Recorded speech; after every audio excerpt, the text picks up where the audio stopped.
Hi everyone! So we're going to answer another question here, and this one is from Rhonda. Rhonda Caps, I believe. So hi Rhonda, if you're watching. Rhonda actually asked several questions, so we're just going to tackle one question at a time here. So Rhonda said, "Hey Miss Staci, it's Rhonda. I love your inspiring testimony. I know you're not able to give medical advice, but do you think if I went fully raw, I would feel better in my mind? I tend to get the winter blues. Also, please do an exercise advice video. That would be great. The hard part for me to go raw is not knowing what or how to eat at each meal. Thank you for your knowledge, Rhonda." So this one, you guys, we're just going to tackle the first question, okay, Rhonda?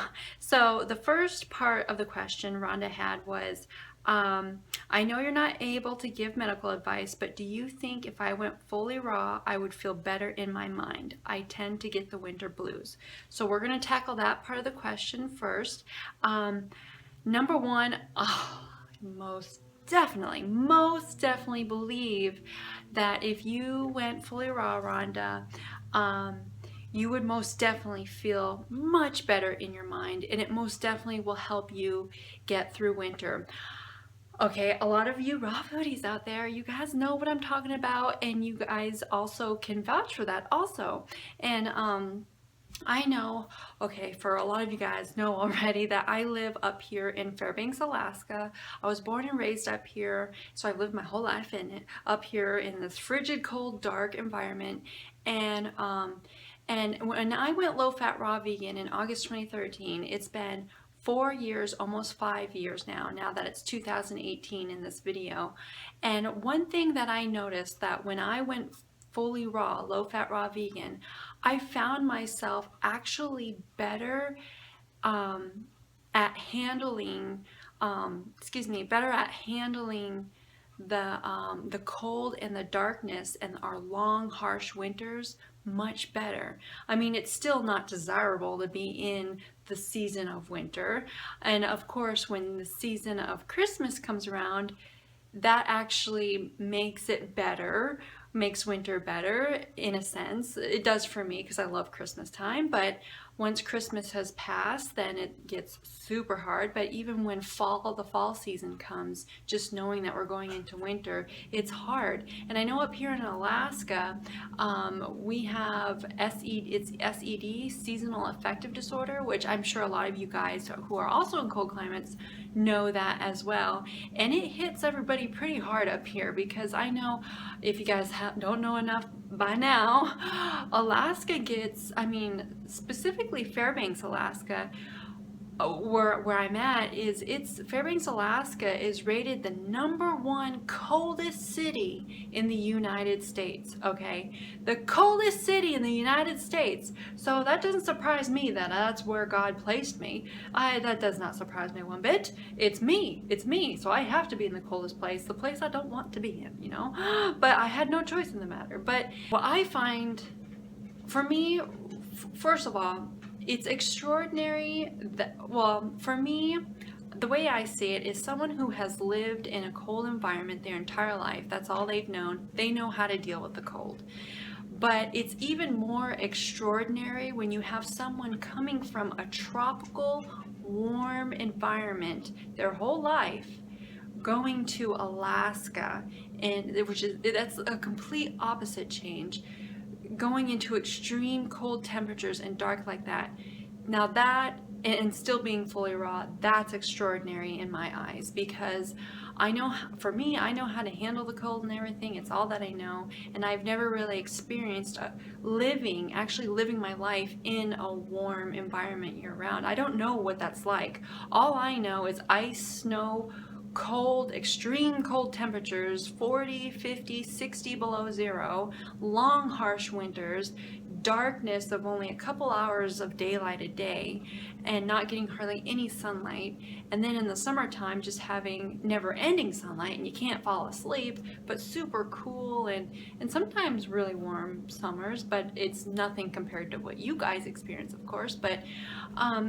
But that's what I've noticed is I just think about what I endure up here in Alaska, And ever since I went low fat raw vegan, I have found that I've been able to handle the cold and this environment much better. It's weird, and when I think about it, it makes sense because the body is taken care of. All its nutritional needs are being met, and it's happy. And that's one thing I've noticed is you're happy for no reason. I mean, even when you're like, at work and you just kind of don't want to go to work and everything, but there's a lot of days I find myself, I'm just happy in the moment because I'm just happy. I just feel good, and that's one thing that a fully raw lifestyle diet way of eating, what it does for you, it keeps you at a stable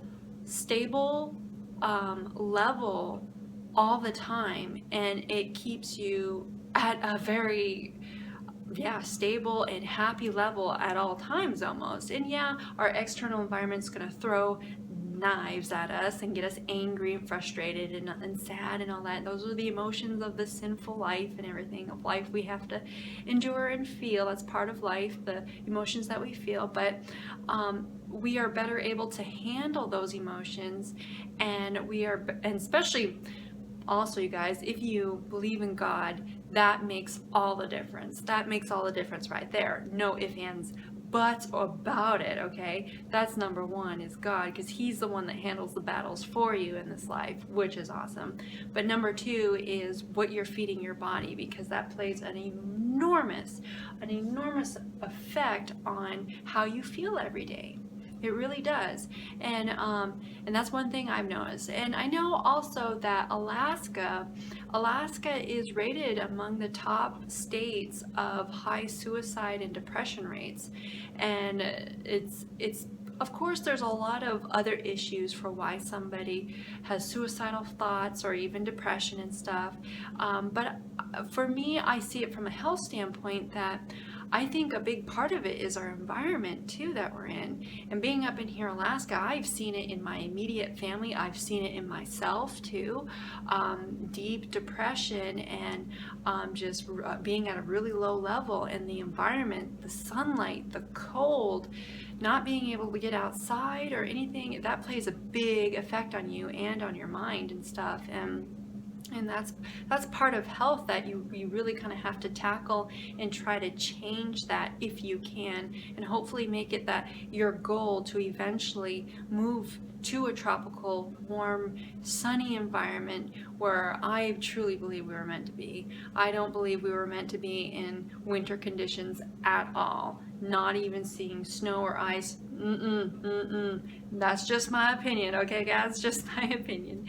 But I most definitely also know that it's amazing how your digestion, when you go fully raw, your digestion really cleans up, and it's amazing how that effect has with your mind, and how your stomach digests food, how much and big of an impact it has on how you think, and just how your overall state of being is throughout the day, So tackling your winter blues, yes, Elsie just jumped up there, guys. Hopefully you're not too distracted by her there.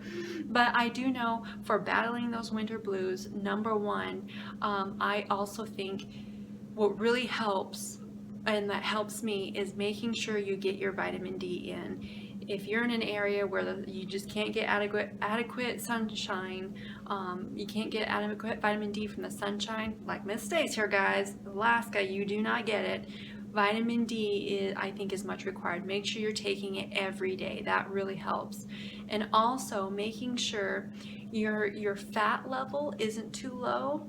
I know there is a point where I got my fat levels too low, and that played a part in kind of depression feelings a little bit too.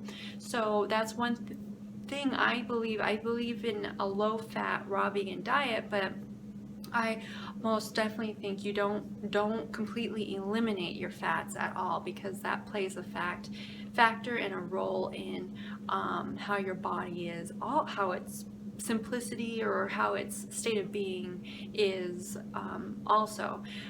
So I know don't eliminate your fats at all. Fats are important, but most definitely I believe in a low-fat diet, of course. So and then also is bananas. Oh my gosh, you guys, bananas. I think what really helps is bananas. Bananas, I know when you just look up the health benefits of regular yellow bananas, they increase your serotonin levels. You guys, I don't know all that stuff there, but that's one thing that sticks in my mind about bananas, that they actually just make you happy, like for like no reason. I mean, all fruits and vegetables will, but bananas in particular really nail that on the head pretty well, you know. And so I think trying to incorporate at least 3 to 5 bananas a day, I think would be really, really good and beneficial, because I know once I start increasing my banana intake, my happiness level steps it up a little bit to the next level a little bit. So that's one thing I noticed over the 4 or 5 years of me being low-fat raw vegan, that when you don't really have bananas in your diet, I mean, you don't have to eat bananas all the time if you don't want to. I'm not one who likes to eat bananas all the time. I like to eat them when I want and desire bananas, but that's one thing. If you can at least get at least maybe 2 or 3 in every day, that would be very beneficial. But I think at least five is a good dose of happiness there too. So, and of course that helps keep you satiated also during the winter time. But also plantain bananas, you guys. Oh my gosh, plantain bananas, and just eat a variety. Eat a variety of different types of bananas. Eat a variety of different types of fruits, and because that's where we get also the different different amounts of vitamins and nutrition, vitamins and minerals and stuff, and it keeps us, I guess you could say, excited also. Not eating the same thing all the time, mixing it up is important. There's a variety. God gave us variety in the world of plant foods, and it's amazing the amount of variety there is out there. We were created not to eat just the same bananas, apples, and oranges and lettuce all the time. No, thousands, hundreds and thousands, literally thousands of different types of varieties of fruits and vegetables. So eat abundantly of variety too. So those are my thoughts and opinions on that, you guys. Just my thoughts and opinions on that. And that's kind of, yeah, my thoughts and opinions on that. So I'll stop babbling here, guys. I'll let you guys go. Hopefully that helped you out, Rhonda, and everybody else. Maybe it did. Hopefully it did. So remember to love being raw, you guys. Put a big old smile on your face today. I hope I did that for you guys. And I'll see you guys next video, okay? Bye, guys.